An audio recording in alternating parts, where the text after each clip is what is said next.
What's up, guys? It's John. We're out here at the range today testing out the CTS Engineering Active Recoil buffers. Now, we've got two different sizes here in front of you, as well as the H2 buffer out of an LWRC. We've got the rifle size. You can see it's a little bit larger. We've also got the carbine buffer.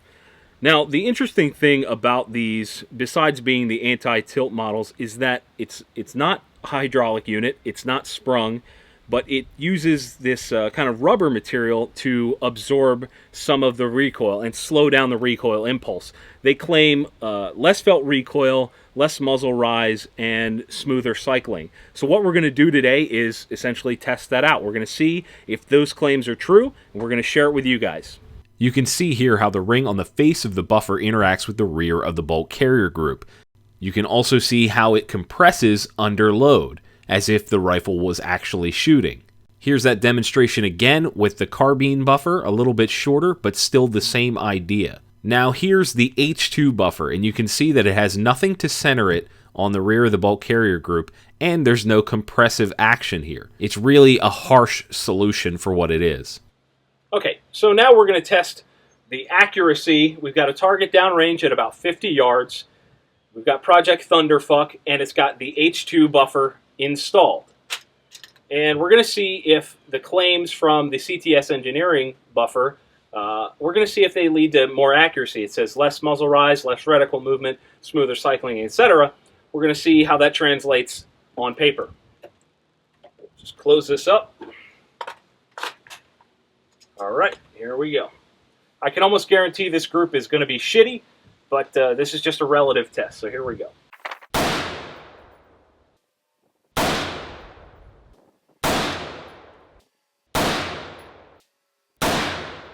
Okay, that's 5 rounds on target, half decent group. Let's walk down there and see what it looks like. All right, so here's our group. Looks like we got 1, 2, 3, 4. This may have been 3 shots here. I don't see another hole from a 223 anywhere nearby, so we'll call that a 5-shot group. Fairly tight, under an inch. Looks decent. We'll see if the CTS Engineering buffer helps us tighten that up. Okay, we've got the CTS Engineering buffer. As you can see, we're going to pop out the H2 buffer and replace it real quick.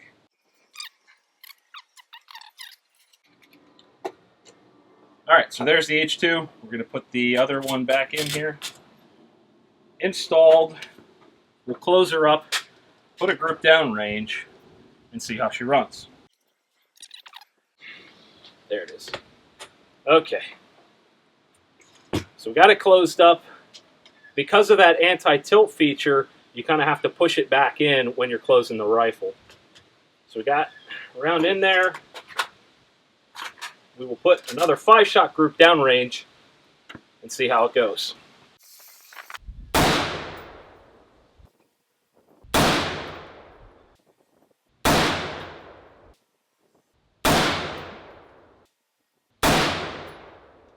Okay. So first, the feel is definitely different. You can definitely feel a difference in the way the gun recoils. The reticle seems to stay a lot more stable, and it just seems to run a little smoother, which is pretty interesting. Why don't we take a look down at the target? Here we go. So what's really interesting here is the positioning of these groups. Now, this could be as simple as me pulling the group down low, or it could be that the buffer is actually helping the rifle run better, which I find very interesting. This is what I would consider a little bit tighter group than this, and it did feel a lot better. My buddy and cameraman Brian also put a couple groups down range to test his accuracy with and without the CTS Engineering buffers. The ejection pattern completely changed. Yeah. It was ejecting forward, now it's ejecting rearward. What'd you think? It's definitely a lot more tame, and the impulse is lower. Okay. It's something different. The group's pretty ugly. Okay, let's go take a look. Let's take a look at the target. On the left, we've got the H2 buffer groups. On the right, the CTS buffer groups. Mine are on the top, and Brian's are on the bottom. Now, as you can see, my second group was a little bit tighter, a little bit better, and Brian's, however, were not.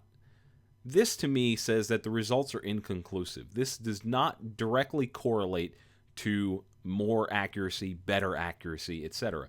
Now, the rifle does run smoother. It seems to run a little bit better. But is it more accurate? No. Another thing to note is that it's kind of a pain to take the rifle apart while the CTS Engineering buffer is installed because of that anti-tilt ring. Now, is this a big problem? No, you just pop both pins instead of just the rear pins and pull the upper off. I've heard that you may be able to pull forward on the upper enough to clear the ring on the CTS buffer, but we didn't experience that. We ended up just making it easier on ourselves, popping both pins and pulling the upper off. Not a big deal. It was at this point that we shot 2 more 5-shot groups and used the high-speed camera to try and analyze what exactly was happening between the 2 buffers. While this isn't the best resolution, you can clearly see here that the CTS buffer actually opens a hair slower as the rifle cycles. What surprised me is that it actually closes first. You can, however, see that it's more of a softer close. You can see that it's almost a 2-stage recoil when it hits the end of its travel, and then it closes a hair softer than the H2 buffer. Pretty interesting. All right, so now we've got an LWRC IC SPR, and what we're testing here, because this is a suppressed rifle, we're going to be listening for spring noise, because that's where you notice it most on suppressed AR-15s. We're also going to be checking sight movement, sight picture alignment movement, and that kind of thing. This is the H2 buffer in here right now, the factory buffer that comes with this rifle. So let's put a round down range.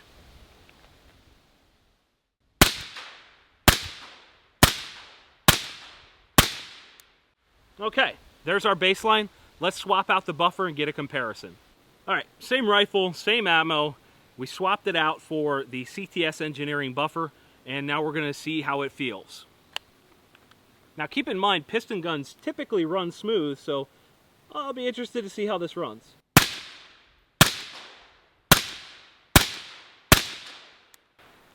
That's really, really interesting. It's like we said before, it's not a huge difference. It's not night and day, but there is a difference. It does seem to smooth it out. Very, very interesting. I didn't mention spring noise here because there wasn't any to report.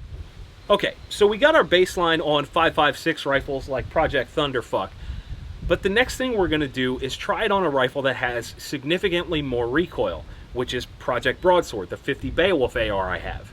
Now, what I think this is going to do is magnify the already positive features of the CTS Engineering buffer and kind of show us more what it's really capable of. Let's find out if that's true. Okay, so here's the 50 Beowulf. We've got the factory buffer in here. Let's close her up and get 3 rounds of 50 Beowulf in the gun. Let's make sure. Hey, all right. Safety is on. Now, you're going to see somebody, my buddy Brian's going to step in, and we're going to record this in slow-mo as well. Let's see what this looks like. You ready? Yep. Rolling?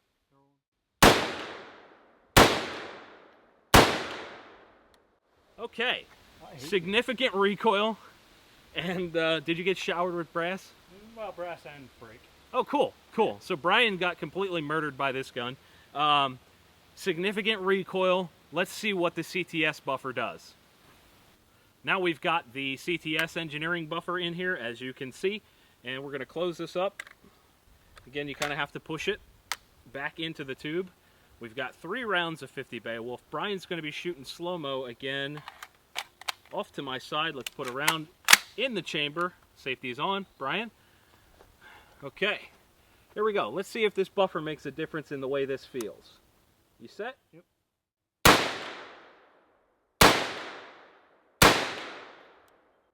Now, that does make a difference. It feels like the gun is just recoiling a lot smoother than previously. I really, really like that. Now, does it change it as much as putting a suppressor on here? Hell no. But does it help? Yeah. In fact, I'm pretty sure I'm going to leave that in this gun. And as it turns out, I was exactly right. This is the kind of stuff that gets my gun geek juices flowing. Check this out. So you can clearly see here that the action is delayed in opening slightly, very, very slightly, and it's also very delayed in closing. That means the advertised claims of dampening the actions are exactly correct. I mean, we couldn't ask for a better shot than this. I'm super, super excited we captured that. So the first claim on their website is that these buffers reduce felt recoil. They dampen the forward and rearward motion of the bolt carrier group, and I agree completely. You can definitely feel that it's slowing down that impulse. The next claim is that it reduces muzzle jump. Now, this is more of a direct result of reducing recoil, but I do feel like you could get faster follow-up shots because the rifle is running smoother. Their next claim is that it makes the gun cycle smoother, and I 100% agree, like I just said. The gun feels like there's less friction between the bolt carrier group and the upper receiver and buffer tube. You can definitely feel it running better. It's as if you replaced your suspension on your old worn-out car with new shocks, new bushings, etc. It just feels like it's running properly. They also make a claim of reducing wear on the upper and buffer tube, but that's something that you can really only test scientifically. You need to get in with micrometers and test the actual wear. So that's not something I'll be able to test. Now, from a subjective point of view, I would agree with that. I would think that that's a true claim because it's got that bolt carrier group centered inside the upper receiver, and therefore it's not going to be bumping around in there as it's moving forward and rearward. So let's talk value. Is this worth the $66 to $68 that you would spend on one of these for these anti-tilt models?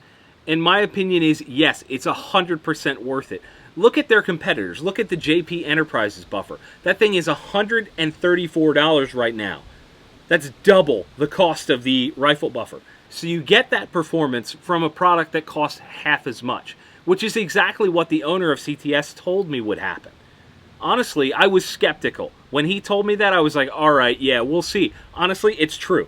These buffers are a great upgrade for any AR-15 out there, especially at $60-some. I mean, what else can you buy for an AR that's $60-some that gives you a performance upgrade? Not much, right? Right. So definitely check them out. CTSTrimmers.com, CTS Engineering Active Recoil Buffer. Guys, if you enjoyed this video, give it the old thumbs up. I really appreciate it when you guys do that. If you haven't yet, please consider subscribing. And as always, guys, thanks for watching. We'll see you next time.